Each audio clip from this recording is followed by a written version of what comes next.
You know, I'm leading with the evangelical. I want Christianity to have a strong flavor. Really, they've shut Christianity down. So they're really being silenced, and we can't let that happen. We can't let that happen. I don't care about the endorsement. They're really being silenced. We can't let that happen. We're not going to let it happen. And we're going to get that thing repealed. And think of the power we have over the Democrats, over the Republicans. I mean, the power is incredible.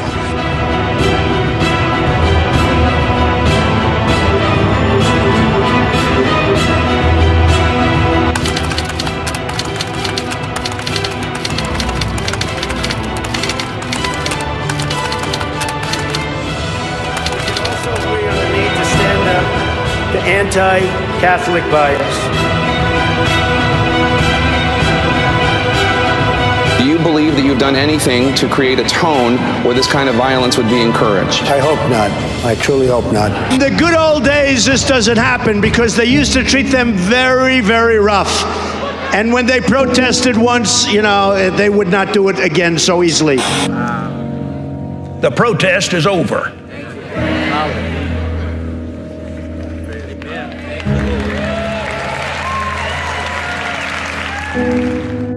So the protest has been over for 15 years. And I get a bit cheeky here because I challenge my Protestant pastor friends. If there is no more protest, how can there be a Protestant church?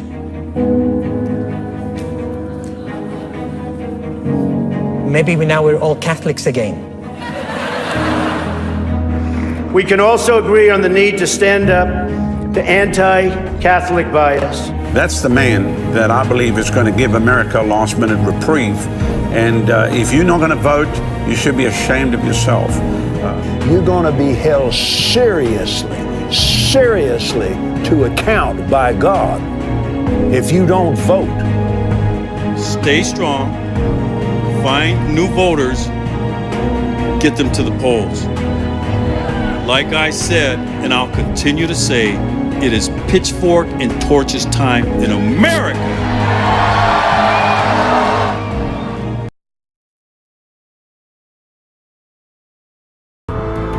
We must be especially attentive to every type of fundamentalism, whether religious or of any other kind.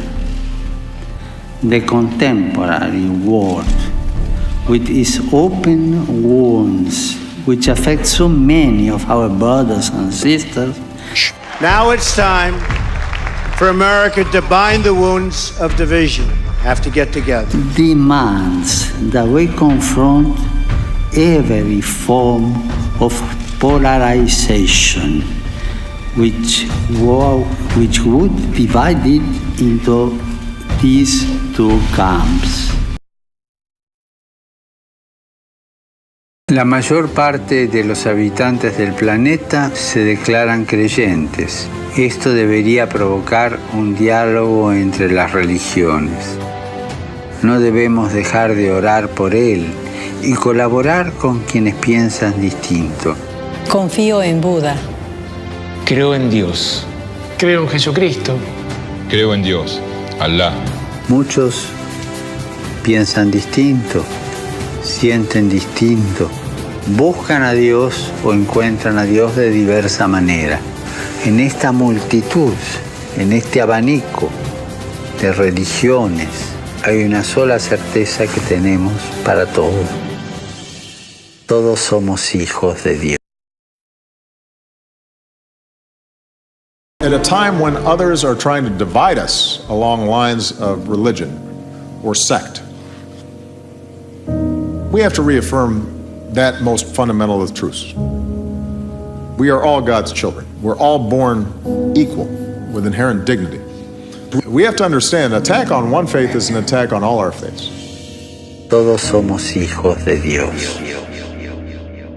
We've got to make sure that hate crimes are punished and that the civil rights of all Americans are upheld.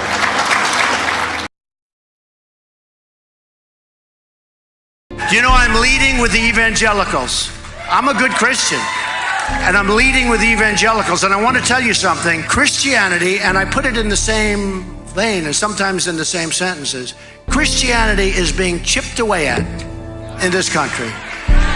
In this country. It's being chipped away at. And I'm not going to let it happen. Do you know, I was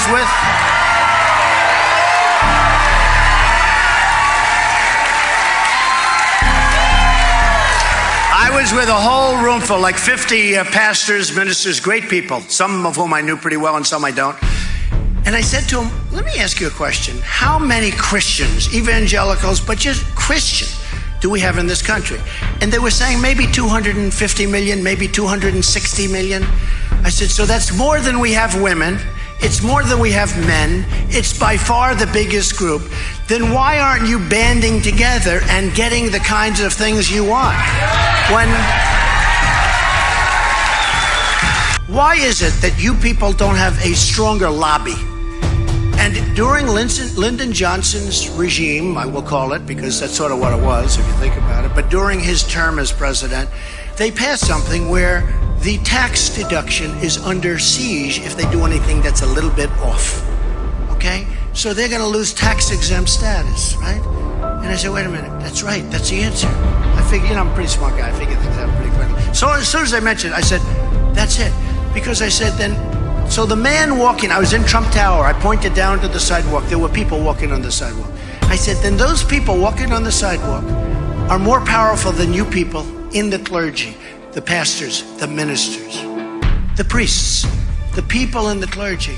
They're more powerful. They said, that's right. I said, not gonna happen anymore. We're gonna get rid of that thing. I want Christianity to have a strong flavor. Why did we ever pass a thing like that? And it's so important. I mean, really, they've shut Christianity down. And these are great people, but they're afraid to do. For instance, some people came up to me, Mr. Trump, I love you. You're the best. You're gonna be the greatest leader. I want to endorse you. I'm endorsing you. But I'm not allowed to do it publicly, because if I do it publicly, I may lose for the church the tax-exempt status. So they're really being silenced, and we can't let that happen. We can't let that happen. I don't care about the endorsement. They're really being silenced. We can't let that happen. We're not going to let it happen. And we're going to get that thing repealed. And think of the power we have over the Democrats, over the Republicans. I mean, the power is incredible.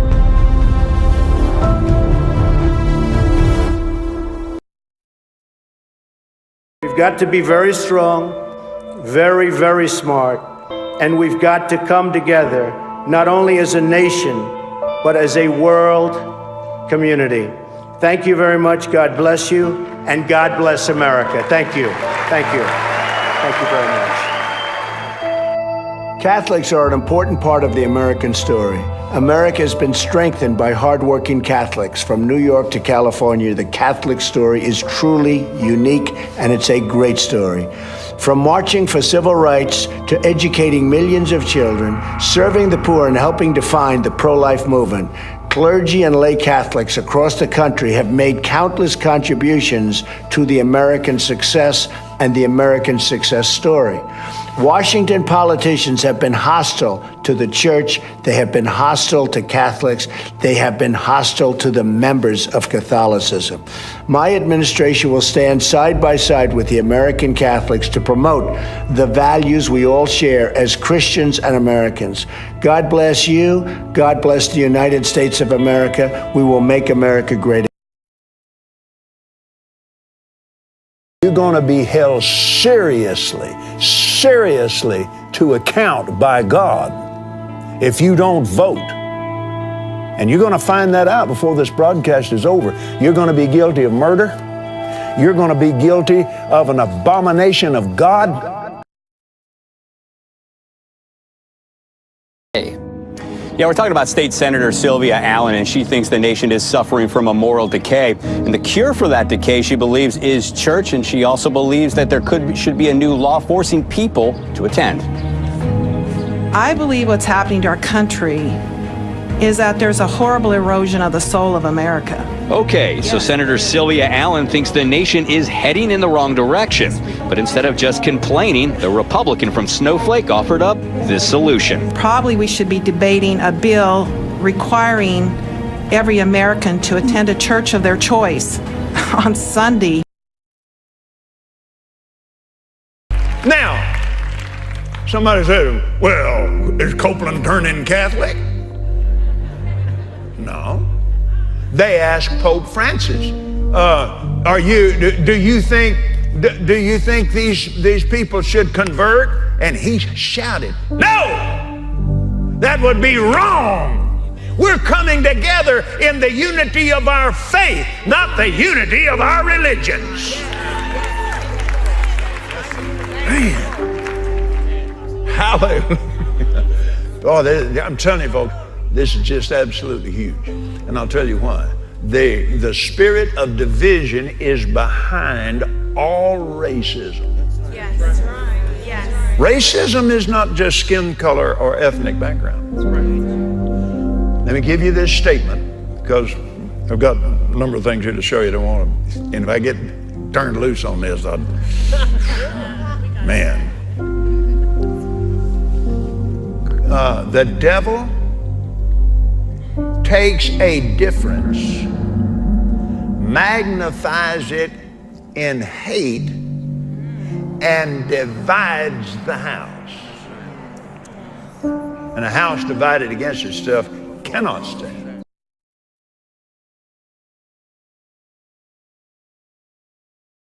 The first step in dealing with spiritual racism is to abolish the law which empowers it.